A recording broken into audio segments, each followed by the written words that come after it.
Hi friends, welcome back to CADable. This is Engineer Ibrahim Omer, and in this tutorial we will model this spring in AutoCAD. I'm using AutoCAD 2018, and if you're using a below version of AutoCAD or a future version of AutoCAD, you can still follow this tutorial. Okay, so let's go to your AutoCAD, new, and I will select this one, ACAD. First of all, I will put off these grids and let's change this to southeast isometric. Right click and select this one, show UCS icon at origin.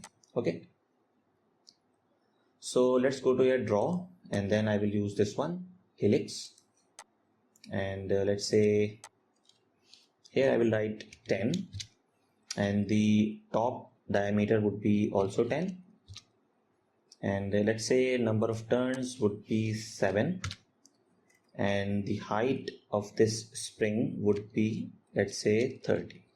Okay,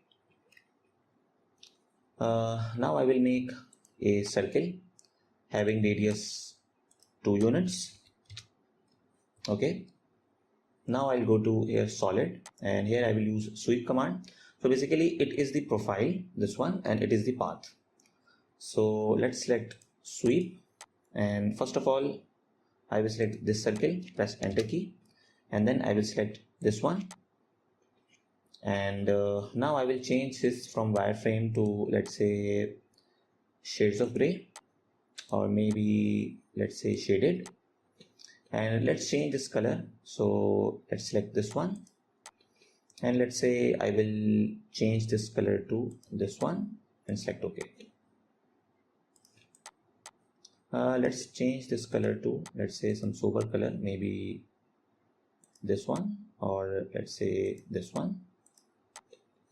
Okay, so that's how you can easily model spring in AutoCAD. Basically it is a compression spring, and you can see these types of springs in automobiles.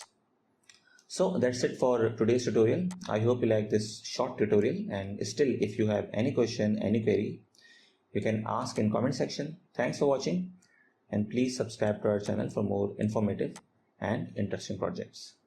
Thank you.